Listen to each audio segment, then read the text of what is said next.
I'm sure there's a third option.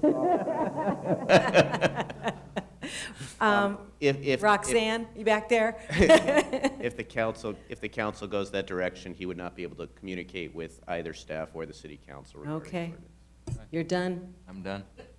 If the Okay. council chooses not to incorporate that into the ordinance, obviously, then. Okay, so go in our conference room, put on CNN, no, he has to leave the room, and tell us what's happening with the miners when you come back, okay?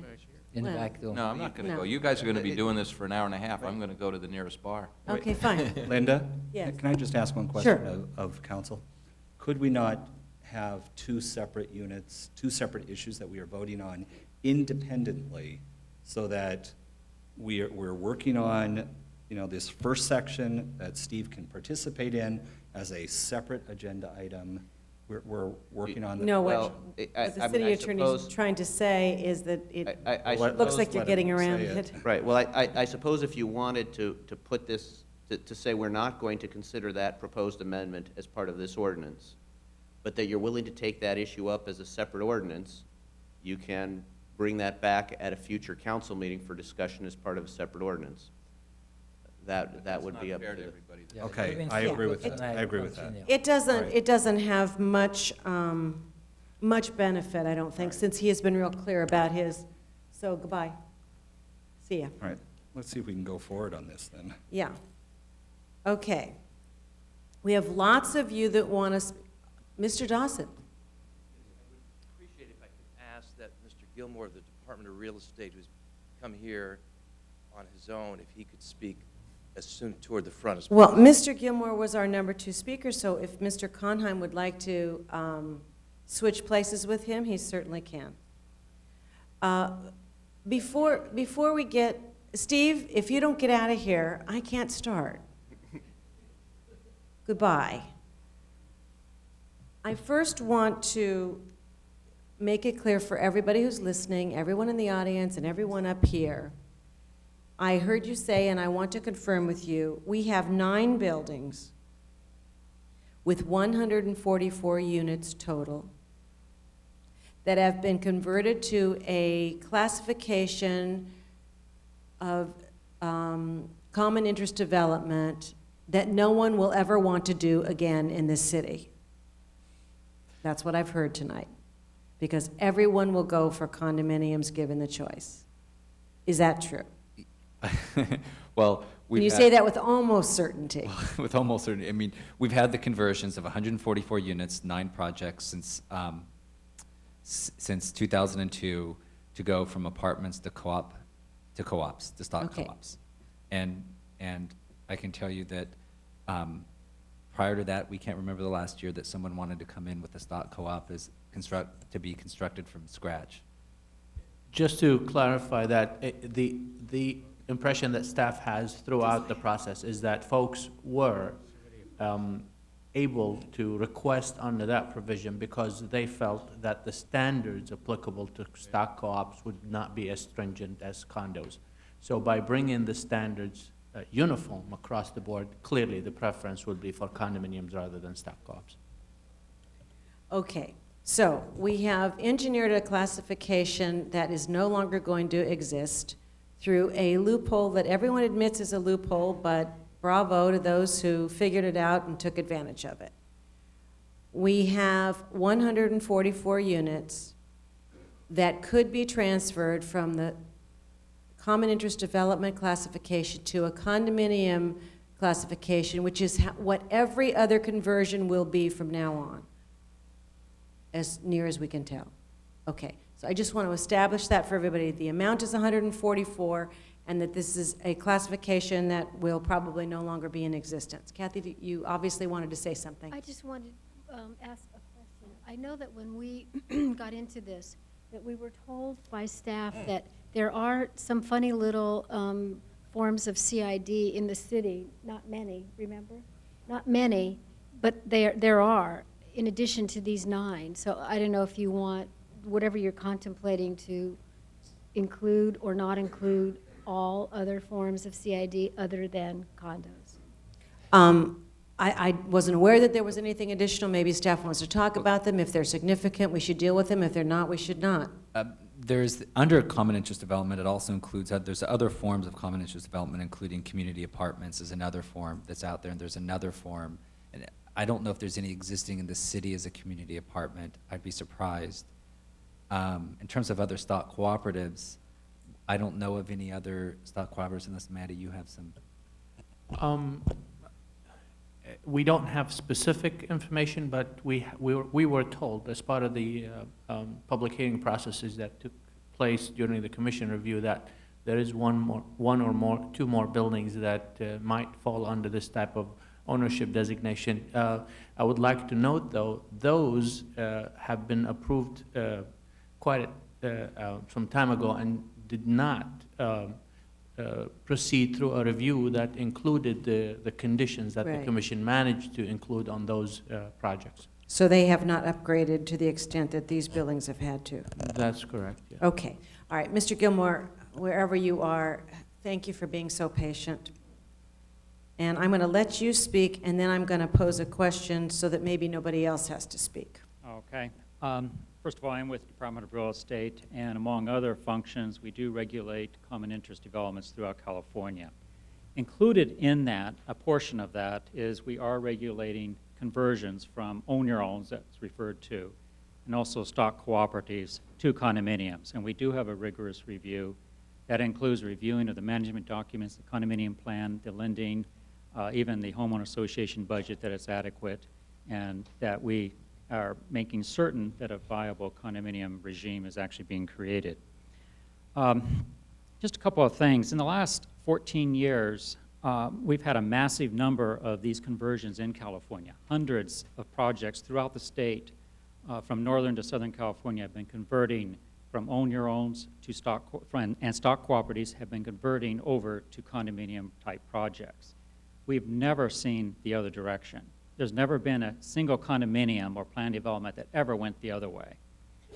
Also, any of the new construction, if everything else is being equal, you'll never see a developer in California. We've never had one, in fact, that will do a stock cooperative or own your own, assuming that everything else is equal. They'll always do condominium or planned development. And the reasons for that, right or wrong, I know there's discussions that maybe there isn't a difference, but there is. There is a difference of valuation. And that's actually borne out by the fact that so many of these projects are converting. And the fact that it is overwhelming in some of these projects where almost all the homeowners want to convert and pay the money for the conversion to go from a stock co-op to condo. And by the way, it does cost money to make that conversion. You have to hire an engineer. You have to hire legal help. You need assistance to deal with the lenders, to convert their notes and security devices. So there is a mechanism for that. The other thing I was going to mention is that in the year 2000, the state legislatures did pass an amendment to Civil Code Section 1351E. And this was done to make it easier in California to have these conversions. Now, you could have a simple majority sign the condominium plan, where in the past it took all the owners and all the lenders to sign a condominium plan to create a condominium-type regime. Now, because of that amendment to the section, the legislative intent is to make it easier for these type of conversions. All jurisdictions in California so far that we have seen have not been objecting or adding new requirements for these conversions. They have been accepting all the own-your-owns and stock co-op type conversions into condominiums. Okay, thank you very much. Can I ask a question? Sure, of course. May I ask you a question, please? You said there is a very rigorous conditions that they have to go through to get that approval. Yes, You tell- we as a bureaucracy will play with them too. Can you tell me the percentage of them that have been refused? What has happened, before the year 2000, some of the projects were blocked because, especially on own-your-owns, it took 100% approval. And 100% approval, when you have 80 or 90 homeowners, there will be a few that will refuse to sign off. Since the year 2000, they all seem to be going through. I haven't seen any that Okay, stopped. so they As know. far as what- approval with us. Uh-huh. So I if guess they the- know what they're doing, they're most likely will get approved by you. Well, second- yeah, the desire for it is so Right. strong that, The second question, you say it'll never go the other way. Isn't there a possibility of people buying condos and then renting them out? well, if you rented them out, you would still keep it as a condominium. You I could rent out a understand, condominium. but still could be a rental unit to the community. Well, you could still have a condominium regime Right. in place. Right. And make it a rental property. Right, that's what I meant. That's Yeah. still allowed, right? Right.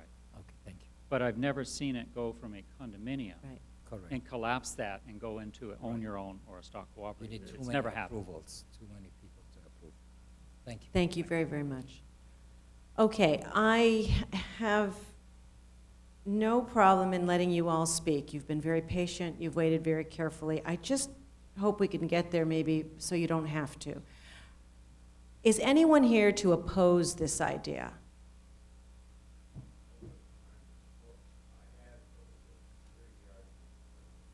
Okay, that's good to know. Okay, I had a suspicion that the only opposition we would see would be from the Planning Commission. So what do you say we have them come up and tell us what they don't like about the idea? We'll just cut to the chase, and then if you all feel you need to speak after we've spoken, I will be happy to let anyone who wants to come up here. I'd be happy to let you anyway if you feel like you have to, but let's see if we can get this to where it's going.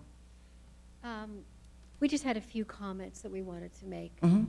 There was some language that was used earlier in the evening talking about how these projects were approved. They were not approved. They were processed. They, as we all know and has been said repeatedly, these conversions happened through a loophole, which we have now, hopefully tonight, corrected. And while we sincerely appreciate the gentleman who's here from the DRE who mentioned so many stock co-ops that have now converted to condos, I think it would be interesting to ask him how many of them became co-ops originally through loopholes in their cities, not going through any particular approval process. That's one. The other is that, generally speaking, many of the buildings involved in these 9, if they went through the process, would qualify as character contributing and would be eligible, just at a cursory look, for conversion to condos. There were a couple of major exceptions to that. And I don't know how far in the process they are of actually converting, but there was one little area of thought which was, generally speaking, the city has not much interest in preserving the life of a couple of these buildings. If they were not successful in becoming condos, possibly the developers would rethink and end up tearing down these buildings and building quality code compliant new housing, as opposed to keeping stock co-ops, which, as everyone tonight for the first time is saying, are so inferior to condos. At our hearings previously, they were praised to the skies. There was absolutely no difference between stock co-ops and condos, and lenders were paraded in front of the Planning Commission to make that point. So it's not, I don't think, that we have concerns with all. We have concerns with a couple, and the only way that to deal with them in any little hope would be what I just described. But the other issue that was brought up earlier was we did not impose conditions on any of these. The applicants voluntarily agreed to do certain things because we didn't have the ability to impose any conditions. So my concern is that if, in fact, you decide to, quote unquote, grandfather these units, which is your prerogative, you would at least consider requiring all of the inspections and the kind of health and safety and upgrades that we couldn't require under our new ordinance on those properties.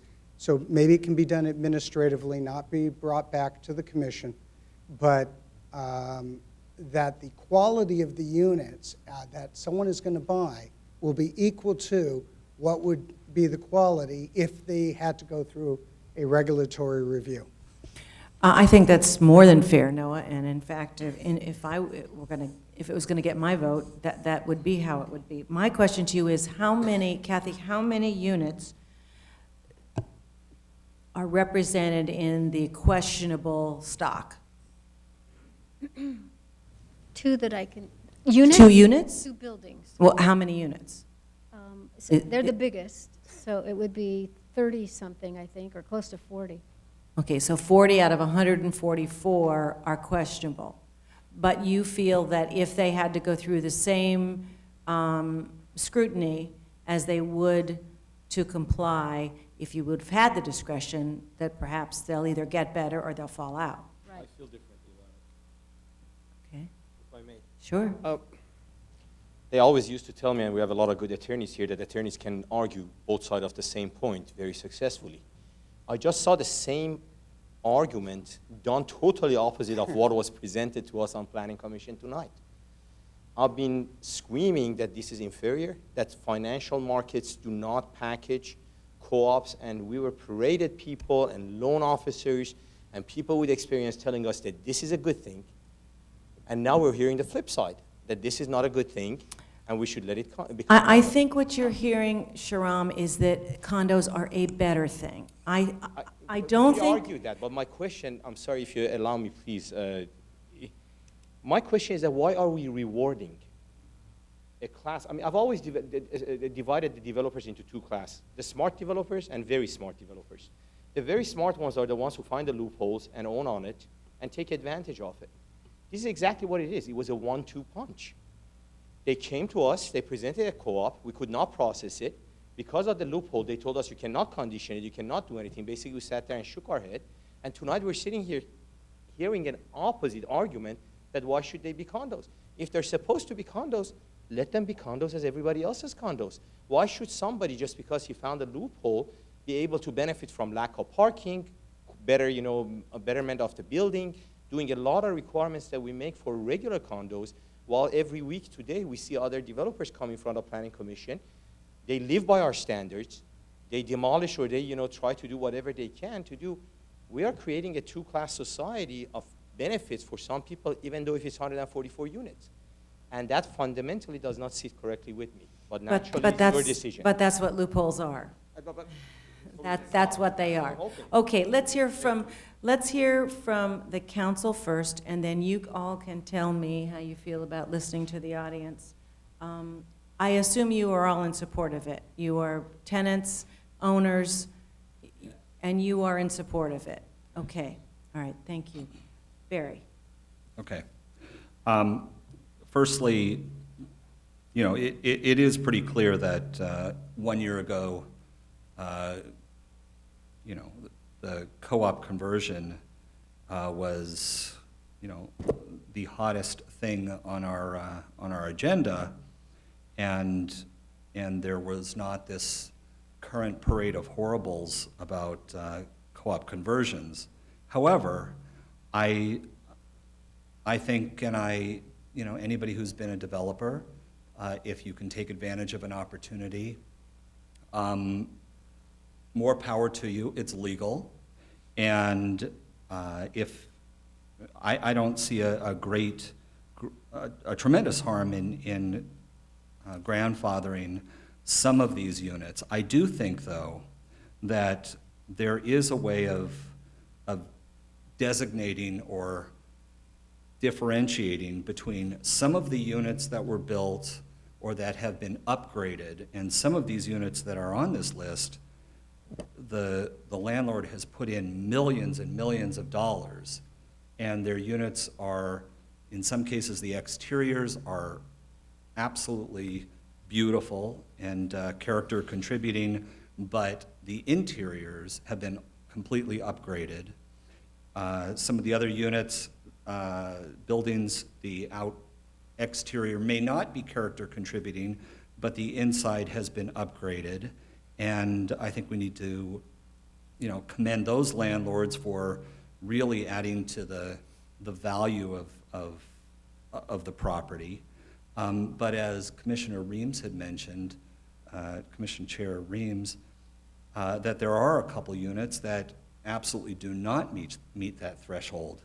So I would like to see if we can bypass the long, arduous task of going through the whole process again and allowing staff possibly to do a quick look process whereby, if the units have been, significantly upgraded, then we can move them along and and allow for the grandfathering. If they have not been if they have not been upgraded, then I would have a hard time including them in that list. So, you know, one advantage would be we could bypass the long haul for a second time for many of these unit owners to have to go through, which I think would be advantageous. Number two is that we have buildings that are in beautiful shape, some of them, that is exactly what we want in Beverly Hills. And number three is that those units that are truly in disrepair and probably we would want to see demoed anyways, we will encourage and invite, invite that. So that's what I would suggest we work on. Okay, do we have a vehicle for a staff level discretionary review of these 9 buildings? To capture the intent. Maddie? I would, if staff were charged to provide a review to the council, I would hope to have more definitive findings upon which a decision would be made. I would suggest one can say, I'm going to change the faucets with gold faucets, and I spend a lot of money on those. Does that make that unit of the same caliber that the council is expecting for that unit to be granted that exception? If we can get an understanding of the council, what is it that we are looking for in our review? For instance, there are buildings that do not comply with current parking that are substantially deficient than others. There are units that will be upgraded as the vacancy happens and as the buildings become available for that conversion. There are buildings that have upgraded the common space, but not the units individually, awaiting that conversion process. So if there is maybe a more defined criteria on how we can evaluate those, I think staff can come up with a report back to the council. Okay, it's possible that we are the ones that need the education because we know what the good ones look like, for sure. And I would say, for me personally, parking is not an option. They've got to satisfy whatever parking requirements you would have for a legally permitted condo conversion. You have to have in these buildings. Well, none of them comply with today's code. No, with whatever the requirement was. Are you saying that they don't even meet that minimum standard? They don't even meet the minimum standards. They were granted the approvals based on the fact that the provisions in the code did not deal with the parking conditions. It was based on the subdivision, as was suggested by Chair Reeves. Okay, it's a loophole that was. Okay, educate all of us. If I was building a condominium today, a 2-bedroom condominium, how many parking spaces would I have to have? 2.5 spaces for a 2-bedroom. 2.5 spaces or 2.5 spaces, okay. If I have a conversion, in a character contributing building, what do I have to have? We would evaluate the specific case, and there is, I think, a minimum threshold of one space per unit, but they would evaluate the overall accessibility of the parking and the fact that there is one space per unit in order for them to make that bigger decision of whether that building can be. Are you telling me that some of these 9 buildings don't have one space per unit? We would, I believe, for the most part, they do have one space, but we'd have to come back to you with a report specifically outlining those. Okay, well, for me, I would need to see what that parking allocation is. Well, along the lines of your questioning, Linda, if we pulled the parking out, because I agree that there should be a minimum threshold there, what about some of the other upgrades as far as the electrical, some of the other improvements, obviously the life safety, but you should certainly have some documentation as to which units have done substantial or upgrades. Absolutely, and we can collect that information. The decision of what threshold would be the adequate threshold, and that's something we can come back to the council with a report that the council can then make a decision on what is the level of upgrade that's necessary. Let me clarify what you mean by, you're talking about electrical, plumbing, seismic, those kinds of things? Yes. And that they're put into good, clean condition, without holes in the wall, painting, all that kind of stuff. Cabinets aren't falling apart. Jimmy, and then Frank. The way I look at this is it was at what is in it for the city and what's best for the city. I think once those buildings became a co-ops, they got through a loophole and they got it done. I think if they were able to have enough parking and all that, they would have applied for a condo. So they did that because they didn't have the amount of parking and all that. My concern would be safety and security of the building. Anything that has to do with health and security and safety of the building that's manageable, that's practical to do, should have been done or should be done before we grandfather. But if it's not practical, if they can't have parking, they've never had one, or if the setback is not there, we can't create it. So it would be foolish, from my point of view, to force something that's not practical. So I would say stick to the security, safety, health-wise, and all of that, seismic and all that. That should be minimum requirement on all of them. And I think if once those bare minimums have been agreed upon, the staff can say yes, they do, or they don't meet. And if the applicant says no, they do, and you say they don't, they can always come to us later on and say we object to the staff finding. We always have that choice to do that. So I think we can go past that. In response to some of the comments that were made, I think if there are smart, the smart builders and all that, my hat's off to them. I'm glad they're smart and they figure out something to do. It doesn't mean we should punish them. They found some way to get something done, and we cannot be jealous of them and say, because you got this, you shouldn't get another one. My concern is that there is a benefit. When you go from a co-op to a condo, there is a benefit. I would love to be able to see how you can share that benefit to the tenants, or if they are already out and it's no tenants, how can you share that benefit to the city? Somehow I like to be able to, for you developers to come and say, okay, we'll give a 10% discount to any tenants that wants to buy the building or their own condo.